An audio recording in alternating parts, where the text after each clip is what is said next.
दोस्तों, स्वागत है आपका स्मार्ट हिंदी मूवीज़ की एक और नई वीडियो में।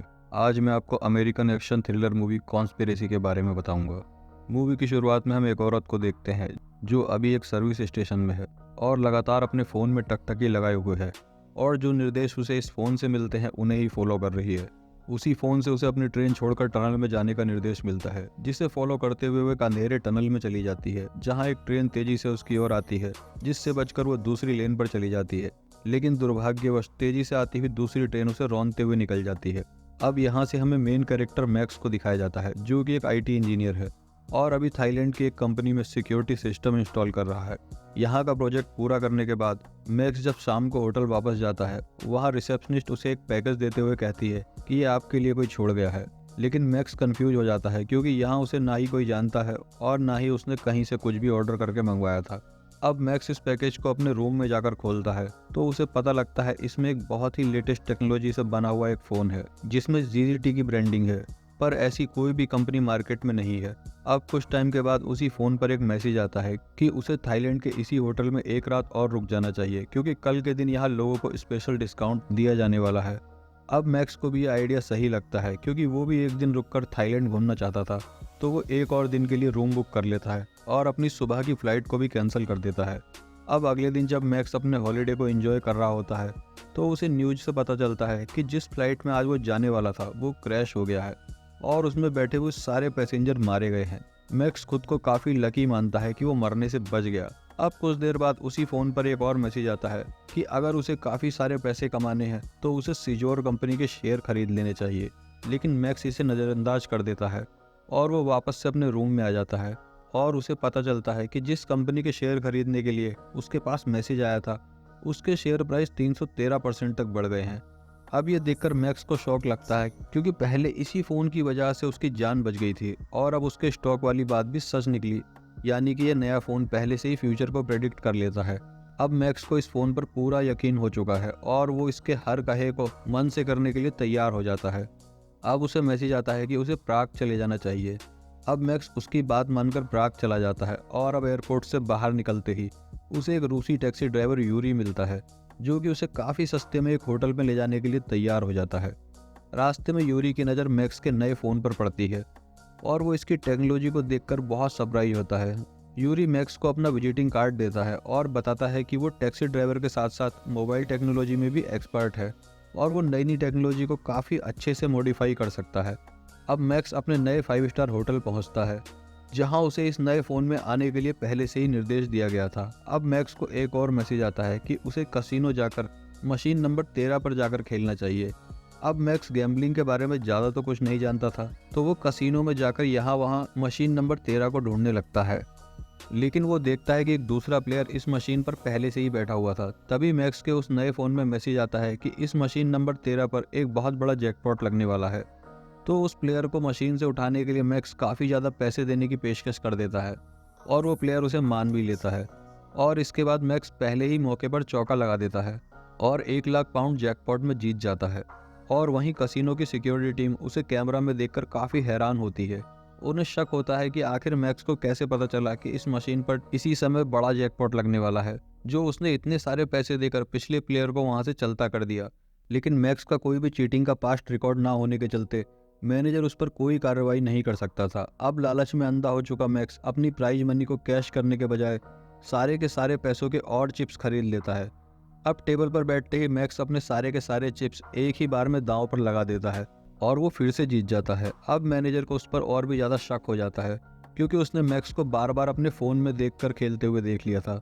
अब उसे कसिनो में जाने से पहले बताया जाता है कि अगली बार से वो अपना फ़ोन को अंदर नहीं ला पाएगा। अब बाहर जाकर मैक्स यूरी को कॉल लगाता है और उसे एक ऐसा डिवाइस बनाने की फरमाइश करता है जिससे उसे बार बार मैसेज पढ़ने के लिए फ़ोन में ना देखना पड़े और मैसेज सीधे उसके कानों में ही रीड हो जाए। अब यूरी इसके लिए थोड़ा टाइम मांगता है। इधर होटल में अपने रूम में जाते वक्त मैक्स को एक कपल आपस में लड़ाई करता हुआ दिखाई देता है। मैक्स उस लड़की कैमिला को उसके बॉयफ्रेंड से बचाने की कोशिश करता है। बदले में कैमिला का बॉयफ्रेंड मैक्स को एक मुक्का देता है जिससे कि वो सीधा बेहोश हो जाता है। अब हमें मालूम पड़ता है कि कैमिला और उसका बाबू वास्तव में सीक्रेट एजेंट है। कैमिला मैक्स के फ़ोन से सिम निकालकर उसका क्लोन बना लेती है। फिर अगले सीन में मैक्स को होश आता है और कैमिला एक्टिंग करती है कि वो उसकी बहुत ही एहसानमंद है कि उसने उसका साथ दिया। उधर मैनेजर सिम से आने वाले मैसेज का सोर्स पता करने की कोशिश करता है, लेकिन वो ये ट्रैक नहीं कर पाते कि आखिर वो मैसेजेस कहाँ से आ रहे हैं। दूसरी तरफ मैक्स यूरी से मिलकर उसका बनाया गैजेट ले लेता है, जिसकी मदद से वो बिना फ़ोन को देखे ही अपने सारे मैसेज सुन सकता है। अब वो इसी डिवाइस को पहनकर वापस से कसिनो में जाता है और वही करने लगता है जो मैसेज करने के लिए कहते हैं, और अब वो लगातार 3 मिलियन यूरो जीत जाता है। अब बहुत हो चुका था। अब मैनेजर गार्ड के साथ आकर उसे पकड़ लेता है, और ये तो होना ही था क्योंकि इस मंदबुद्धि को सारे पैसे इसी कसिनो से आकर कमाने थे। उधर मैनेजर कंप्लेन करके एफबीआई को भी बुला लेता है। अब एफबीआई मैक्स को एक बिल्डिंग में लेकर जाती है और उस पर बंदूक तानकर पूछती है कि वो सच सच बता दे कि उसे ये मैसेज आखिर कौन भेज रहा है। लेकिन ये तो खुद मैक्स को भी नहीं मालूम था कि ये मैसेज आखिर कहाँ से आ रहे हैं, तो वो बस आम खा रहा था, गुठलियाँ तो उसने कभी गिनी ही नहीं थी। अब एफबीआई एजेंट ग्रांट मैनेजर को बताता है कि उनके कसिनो का ये केस एफबीआई के लिए पहला नहीं है। पिछले काफ़ी टाइम से अलग अलग लोगों के पास ऐसे मिस्टीरियस फोन्स भेजे जा रहे हैं जिनके मैसेजेस की वजह से वो बहुत ही कम टाइम में काफ़ी ज़्यादा पैसे कमा लेते हैं। लेकिन अफसोस इस बात का है, जब कभी एफबीआई उन लोगों से पूछताछ करने की कोशिश करती है तो कुछ ही टाइम के बाद उन लोगों की मौत हो जाती है, और इसके बाद एफबीआई को पता नहीं चल पाता कि आखिर इन मैसेजेस का मेन सोर्स कहाँ से है। अब एफबीआई एजेंट ग्रांट मैक्स से डील करता है कि वो उसे छोड़ देंगे, लेकिन बदले में उसे एफबीआई की मदद करनी होगी ताकि वो इस मोबाइल का मेन सोर्स पता कर पाए। अब एजेंट ग्रांट अपने बॉस रेमंड को बताता है कि उसे अभी भी उस अज्ञात सोर्स का कोई भी सुराग नहीं लगा है, लेकिन मैक्स उनकी मदद करने के लिए तैयार है। अगले दिन मैक्स एफबीआई के कहने पर फिर से कसिनो में था, जहां एक एफबीआई एजेंट उसे बताता है कि उसे नॉर्मल बिहेव करना होगा और इस फ़ोन को ट्रैक करने के लिए उन्हें कम से कम 3 मैसेजेस चाहिए।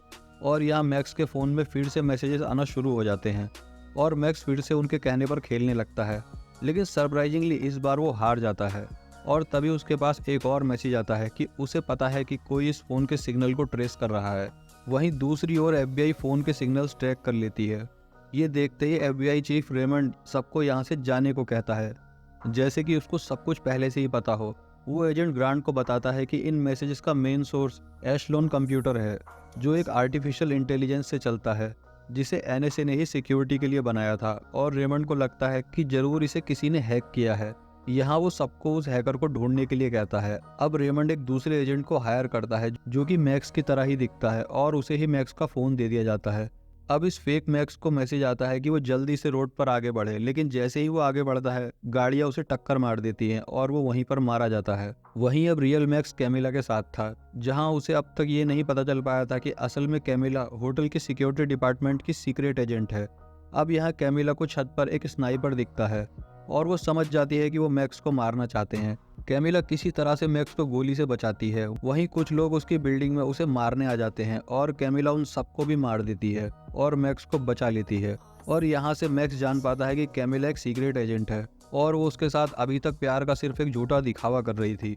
अब यहाँ ये उजागर हो जाता है कि उन हत्यारों को मैक्स के पीछे रेमंड ने भेजा था, क्योंकि उसे लगा था कि मैक्स उनके बारे में कुछ ज़्यादा ही जान गया है।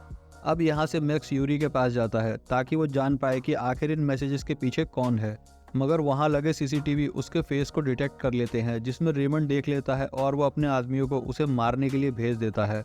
वहीं मैक्स यूरी के पास जाकर उसे अपना फ़ोन दिखाता है और उससे उसका मेन सोर्स पता लगाने के लिए बोलता है। यूरी कहता है कि उसे इसके लिए कई घंटे लगेंगे। अब कुछ घंटों बाद यूरी को पता लग चुका था कि ये मैसेजेस कहाँ से आ रहे हैं।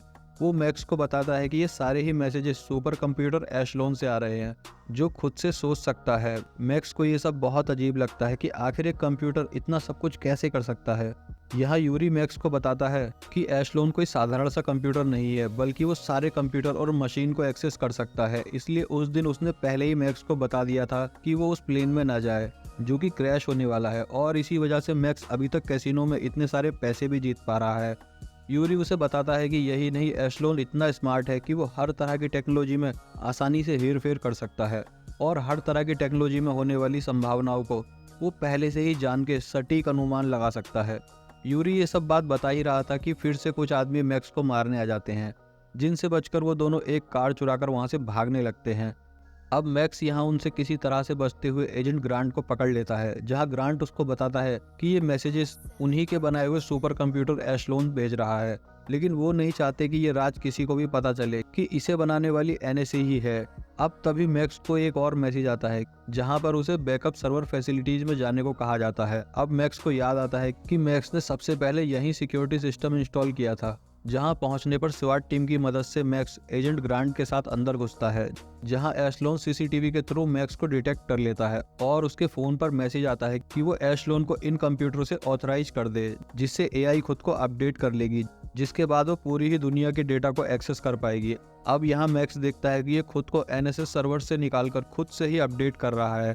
मैक्स इसे बंद करने की कोशिश करता है लेकिन वो असफल रहता है और अब एशलोन दुनिया के हर कंप्यूटर के डेटा को एक्सेस करने लगा था। वहीं ग्रांट रेमंड को बताता है कि उन्हें एशलोन के एआई को खत्म करना ही होगा, वरना उन्हीं का बनाया हुआ कंप्यूटर सारी दुनिया के कंप्यूटर और सारे लोगों को भी कंट्रोल करने लगेगा।